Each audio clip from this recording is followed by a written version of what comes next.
যুক্তরাষ্ট্রের সাথে চুক্তি নিয়ে দরকষাকষির সমঝোতায় ইরান পেতে পারে $2000 কোটি ওয়াশিংটন চায়। ইরান যেন তাদের সমৃদ্ধ ইউরেনিয়াম কোনোভাবেই ব্যবহার করতে না পারে। অন্যদিকে ইরানের এখন অর্থের খুব প্রয়োজন। এখন চুক্তি হলে যুদ্ধের অবসান ঘটবে। যুক্তরাষ্ট্রের প্রেসিডেন্ট ডোনাল্ড ট্রাম্প ও ভাইস প্রেসিডেন্ট জেডি ভ্যান্স মধ্যপ্রাচ্য যুদ্ধবন্ধের ইঙ্গিত মিলছে। এখন চূড়ান্ত সমঝোতার দরকষাকষিতে রয়েছে ইরান ও যুক্তরাষ্ট্র। এই আলোচনায় গুরুত্বপূর্ণ হয়ে উঠেছে ইরানের ইউরেনিয়াম। সমঝোতার অংশ হিসেবে ইরান তার সমৃদ্ধ করা ইউরেনিয়ামের মজুদ ত্যাগ করবে। তার বিনিময়ে ইরানের জব্দ করা $2000 কোটি ফেরত দেবে যুক্তরাষ্ট্র। এমন চুক্তিই হচ্ছে বলে দুই মার্কিন কর্মকর্তা ও আলোচনার বিষয়ে অবগত আরও দুটি সূত্র জানিয়েছে। গত 28 ফেব্রুয়ারি শুরু হওয়া এই যুদ্ধে বিরতি চলছে এপ্রিলের শুরু থেকে। তারপর নানা টানাপোড়েনের মধ্যে চলতি সপ্তাহে আলোচনায় বেশ অগ্রগতি হয়, যদিও কিছু বিষয়ে বড় ধরনের মতপার্থক্য এখনও রয়ে গেছে। এখন চুক্তি হলে যুদ্ধের অবসান ঘটবে। প্রেসিডেন্ট ডোনাল্ড ট্রাম্প গত বৃহস্পতিবার বলেছিলেন, চূড়ান্ত আলোচনার জন্য চলতি সপ্তাহের শেষ দিকে মার্কিন ও ইরানি প্রতিনিধিরা দ্বিতীয় দফার বৈঠকে বসতে পারেন। একটি সূত্র জানিয়েছে, আগামী রোববার পাকিস্তানের ইসলামাবাদে হতে পারে এই বৈঠক। মিশর ও তুরস্কের সমর্থনে পাকিস্তান এই আলোচনার মধ্যস্থতা করছে।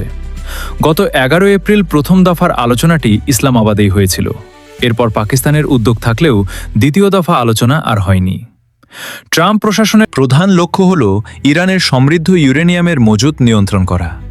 ওয়াশিংটন চায় মাটির নিচে থাকা প্রায় 2000 কেজি সমৃদ্ধ ইউরেনিয়াম ইরান যেন ব্যবহার করতে না পারে। বিশেষ করে 60% পর্যন্ত সমৃদ্ধ করা 450 কেজি ইউরেনিয়াম নিয়ে তাদের উদ্বেগ বেশি। অন্যদিকে ইরানের এখন অর্থের খুব প্রয়োজন। ইউরেনিয়ামের মজুদ এবং ইরানের জব্দ করা অর্থের পরিমাণ নিয়েই এখন দুই পক্ষের দরকষাকষি চলছে।